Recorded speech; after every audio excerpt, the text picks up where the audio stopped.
I was gonna say afraid. Angry. Concerned. Saddened. Indifferent. Hopeful. Upset. Despair. Worried. Sad.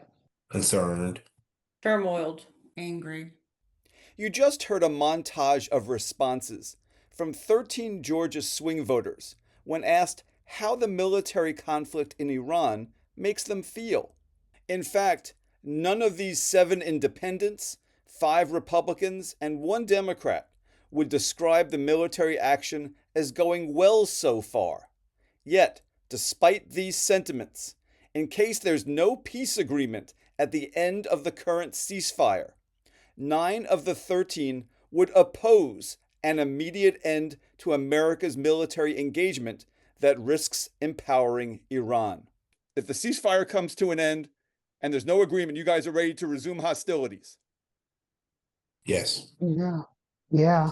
Yeah. And when? Because if we do end it, what's to say that Iran won't do something to this country and we're not prepared for it?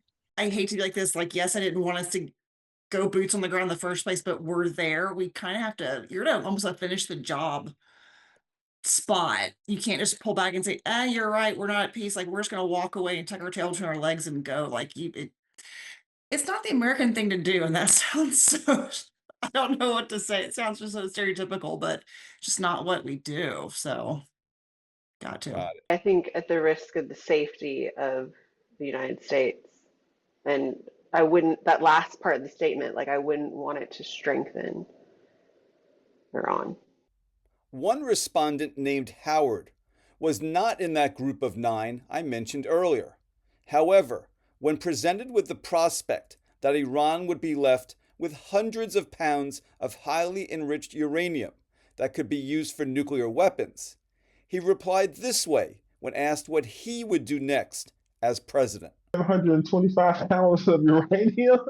Fuck no, excuse my language, I'm not leaving. No. It was a little bit before that last point changes everything. Before I was more so of the line of a gradual pullout. So I was with leaving, but gradually because you said there's a chance of them getting stronger. So leave infrastructure in place to make sure that there aren't any insurgencies. They have that amount of uranium, that amount of destructive capacity, and we just went over there and caused mayhem. You think they don't want to get that back in? No, That's just me, President Howard. No. We displayed on screen during the focus groups these 2 posts about Iran from President Trump. 10 of 13 said they had seen them prior to the focus groups. Their reactions? The first one, I think he's just showboating and or early onset dementia, but I just thought it was hilarious, kind of like the if you don't laugh, you'll cry type of situation. Second one, I was a little more concerned because you can tell he's trying to be serious, but there's no clear decision making, there's no clear policy. Oh, I might kill everyone, I might not, we might have a revolution, the current new regime, like the new Ayatollah might be better, who knows? Like, it's just, I thought that one was more concerning because he was trying to say something, but it was just all over the place. It's not presidential. I mean, I think that one was posted on Easter. They're supposed to be doing diplomatic negotiations. He's an agent of chaos when it comes to this kind of thing. It scares me. And I feel like he went into this war without a real plan. And that scares me too. He says he in that post, he said, open the strait. But what's he doing right now? He closed the strait himself. So I don't know. He's a loose cannon, in my opinion, when it comes to this kind of stuff. I think that's uncalled for. I think that was very unprofessional. I've never, over my years of living, ever seen a president even text anything of that.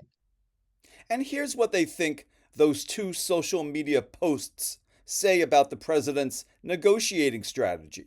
A lot more countries are a lot more hesitant to press that button or be aggressive towards America because of his unhingedness. He definitely knows other things that we don't know about. And I think he deals with different people in different parts of the world in different way. And I think that might just be his strategy. I mean, he thinks just because he verbalizes something, things are going to happen. But when someone challenges him, there's always a back down. And I mean, he never fulfills what he says he's going to do. Well, I think he's overly reliant on a military and severely underestimates opponents. And, it's like it's a chess game.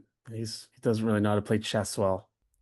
10 of these 13 respondents disapprove of the administration's performance overall since taking office. Significantly, though, none of the 13 would vote for Kamala Harris if they could re-vote the 2024 election if they knew then what they know now. Their unhappiness with the president is tied to various factors. The first is the president's behavior. Here's their reaction to the president's Truth Social post of the image you see on screen. 12 found it troubling, but just 3 were surprised by it. I think it's blasphemous. I think he lied when he said he thought it was a doctor. I think he's so full of shit, his eyes are brown. I think he thought he was doing something funny, and now he realizes there's a lot of backlash to it. So why did he delete it if he didn't think that, it looked like a doctor? I think that it's a mockery of God, and I feel like the irony of it is where he wanted people to believe in him as how people believe in God. It's a mockery, and that right there shouldn't have been done. I think he needs to fire Barron Trump as his social media person. It's awful Why is it awful?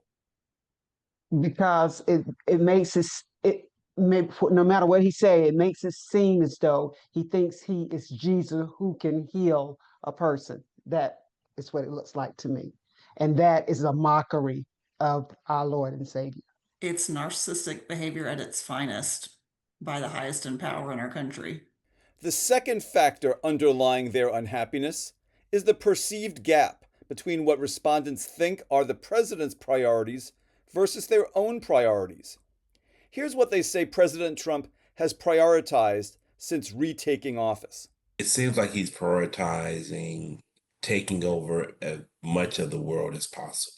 Immigration in Israel. Trying to get rid of people who don't like him. American imperialism and strong borders, and used to be the economy until the war. It was border control, cutting funding. Stealing money, crypto scams to be specifically. Yeah, I was gonna say his own personal gain. Invading countries for resources.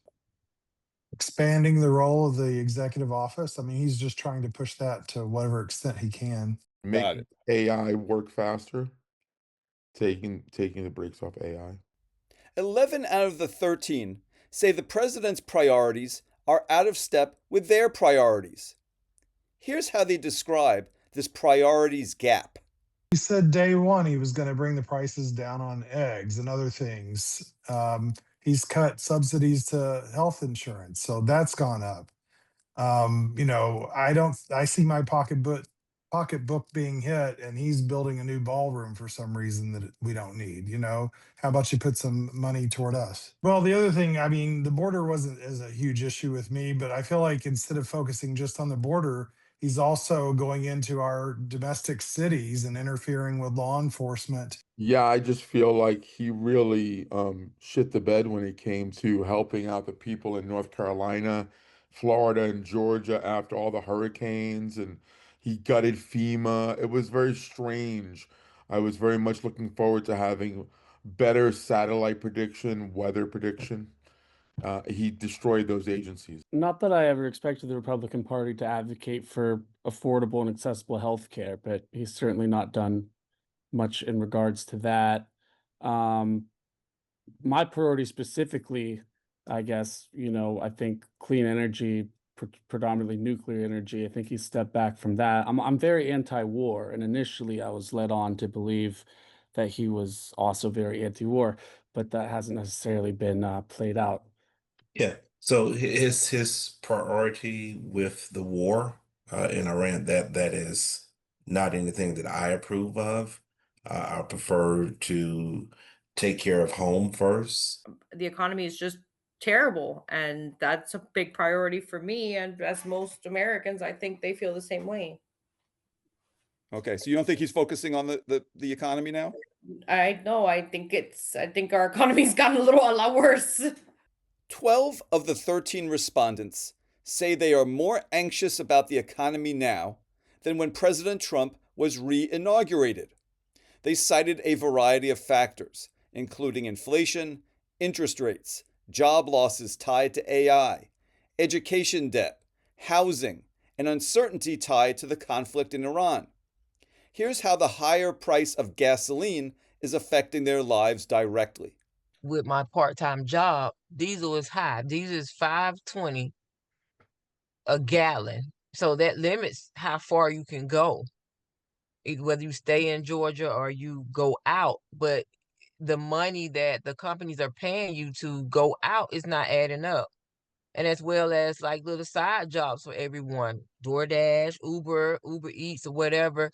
The gas is high that if you drive a SUV or a truck or whatever, you are actually losing versus a small economy car. I mean, I guess I'm giving up eating out more. I do more delivery services. I paid for subscriptions to get my groceries delivered versus driving 30, 40 minutes to go get them. And that's because gasoline is more expensive for you to. Because of the price of gas, and then 95 is terrible. So we can always get stuck in traffic, and that can be over an hour, which, that's going to burn through your gas pretty quickly. Despite a May 19th primary in Georgia, most of these swing voters are barely paying attention to their Senate race there. Only 6 respondents could identify by name their own U.S. Senator, John Ossoff, from this photo, which was unlabeled for them. The top 3 Republican challengers, meanwhile, were basically unknown to our respondents when we displayed their unlabeled headshots. 9 of our 13 respondents are very likely to vote in the November midterms. Of those 9, 2 say they intend to vote for Democrats to send a message to President Trump. None plan to vote for the Republicans in support of the president. Circling back to international issues, we discovered that respondents draw a distinction between the country of Israel and its government. 6 respondents view the country of Israel positively, while 7 view it neutrally. Meanwhile, only 1 views the government there positively, while 4 view it negatively, and 8 view the government neutrally, mostly not knowing enough to have an opinion.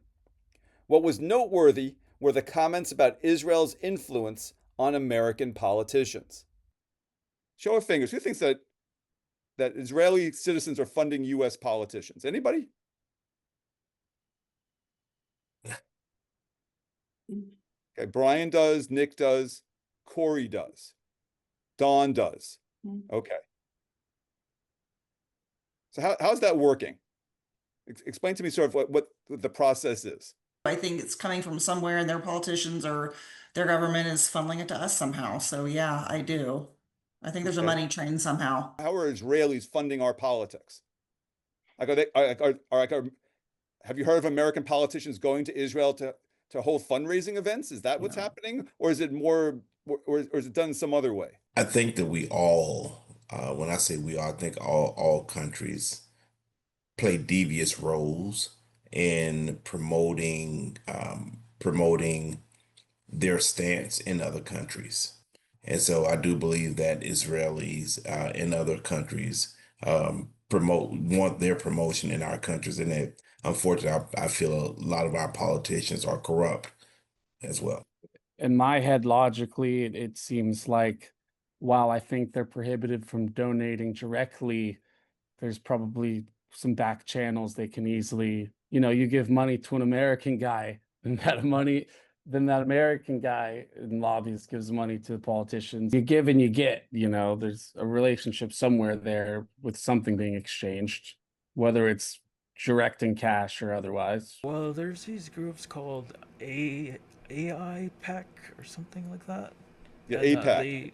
APAC, yeah, and they fund politicians.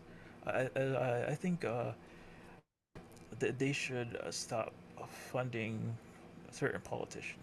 Show of fingers, how many of you think that Israeli donors are making donations directly to American politicians? How many of you think that's happening? 5 of you do. So there are Israeli citizens who are writing checks to American politicians. Mm-hmm. Okay.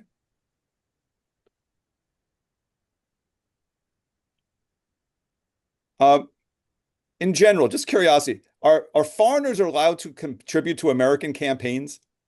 No. I don't think so. No. No. Mm-mm. Okay, so No. so in your mind, is there illegal money going from Israeli donors to American? LLCs and stuff. Like, Well, I feel like they donate in a way where it doesn't look like the foreigners are giving the money. I think it's all a big scam and embezzlement going on. Thank you for joining us again this month. Please forward this link to a friend, and please join us again next month.